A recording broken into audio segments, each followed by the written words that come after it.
Assalamualaikum warahmatullahi wabarakatuh. Anak-anak hebat, bertemu kembali dengan saya Rima Nur Kamala dalam Yuk Belajar Bahasa Indonesia. Kali ini Ibu akan membahas mengenai kalimat majemuk. Ya, seperti apakah kalimat majemuk itu? Tentunya kita harus membedakan apa itu kalimat tunggal, kemudian apa itu kalimat majemuk. Kemudian kita juga mendengar ada kalimat majemuk setara dan ada juga kalimat majemuk bertingkat. Apa perbedaan di antara keduanya? Nah, kita mulai dari kalimat tunggal. Kalimat tunggal merupakan kalimat yang tersusun atas satu pola, yaitu subjek, predikat, objek, dan dapat juga dilengkapi dengan keterangan. Nah, tapi minimalnya terdiri dari satu klausa. Klausa yang paling minimal ini adalah subjek dan predikat. Contoh, Benny menulis buku. Benny subjek, menulis predikat, dan buku adalah objek. Ya, pola kalimatnya adalah SPO, subjek, predikat, objek. Nah, ini hanya kalau kalimat tunggal terdiri dari satu klausa atau satu pola saja. Sedangkan kalau kalimat majemuk merupakan kalimat yang mengandung dua pola kalimat atau lebih. Kalimat ini merupakan sebuah kalimat yang memiliki lebih dari satu subjek. Barangkali predikatnya ada dua, objek, ataupun ada pelengkap.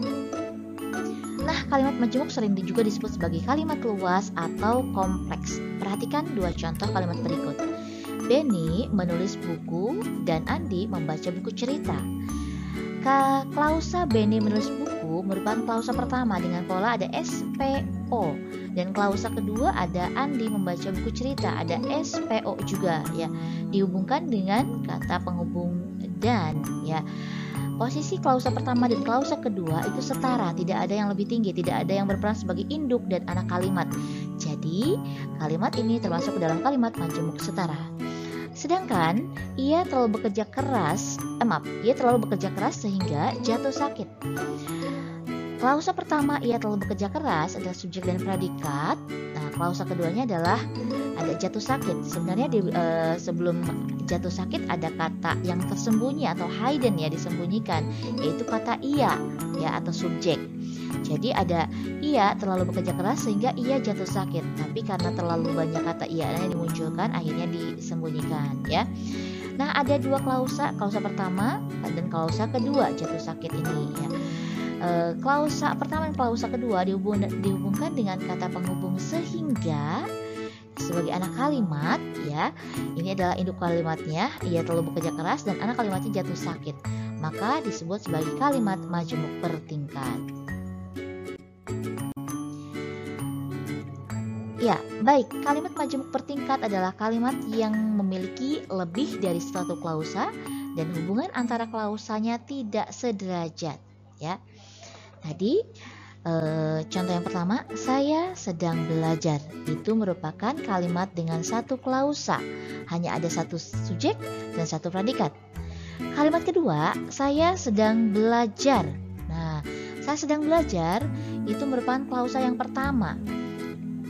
Kemudian, mendengarkan tilawah Al-Quran merupakan klausa yang kedua. Jadi ada dua klausa dengan dua pola, SP dan PO, maka termasuk dalam kalimat majemuk bertingkat. Kalimat majemuk hubungan akibat ditandai oleh kata penghubung sehingga, sampai-sampai, maka. Ini contohnya, ia terlalu bekerja keras sehingga jatuh sakit ya. Di situ penghubungnya ada kata sehingga yang merupakan hubungan akibat ya. Ia terlalu bekerja keras merupakan induk kalimat dan jatuh sakit merupakan anak kalimat. Ya, ini adalah kalimat majemuk bertingkat. Kalimat majemuk yang kedua adalah kalimat majemuk hubungan cara yang ditandai dengan kata penghubung dengan. Pemburu itu menunggu di atas bukit dengan jari telunjuknya melekat pada pelatuk senjatanya. Pelatuk senjatanya. Pemburu itu subjek, menunggu predikat, dan di atas bukit merupakan keterangan tempat. Nah, kemudian jari telunjuknya subjek, melekat predikat pada pelatuk senjatanya merupakan kalimat pelengkap ya. Nah, kalimat ini adalah kalimat majemuk karena ada dua pola, SPKT dan ada SP pelengkap ya. kalimat induknya adalah pemburu itu menunggu di atas bukit dan jari telunjuknya melekat pada pelatuk senjatanya merupakan anak kalimatnya. Nah, kalimat majemuk yang ketiga adalah kalimat majemuk bertingkat hubungan sangkalan, ditandai oleh konjungsi seolah-olah, seakan-akan.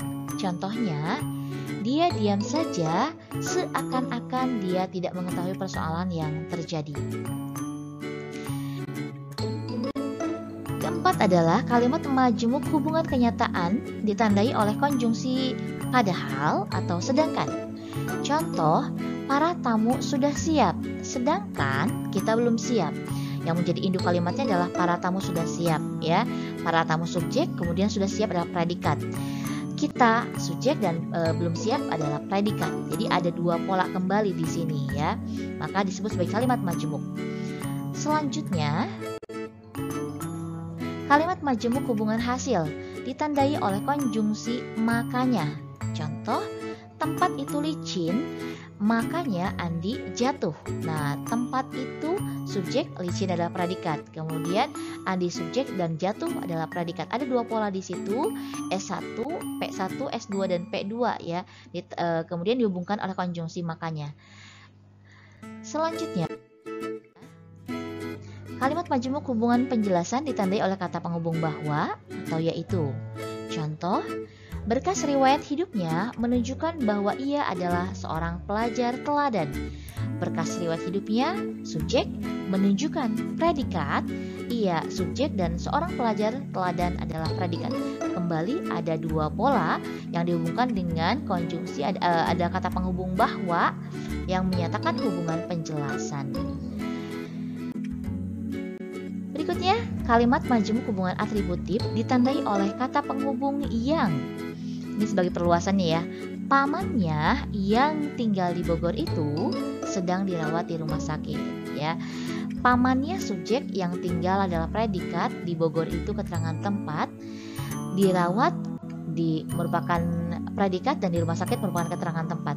Di situ ada dua klausa. Klausa pertama, pamannya yang tinggal di Bogor itu sebagai induk kalimat, sedangkan sedang dirawat di rumah sakit merupakan anak kalimatnya. Baik, demikian penjelasan mengenai kalimat majemuk. Semoga membantu dalam kehidupan kita sehari-hari. Kita akan sering menulis kalimat majemuk dibandingkan dengan kalimat tunggal. Oleh karena itu, mari kita pahami tentang cara-cara pembuatan kalimat majemuk. Terima kasih. Assalamualaikum warahmatullahi wabarakatuh.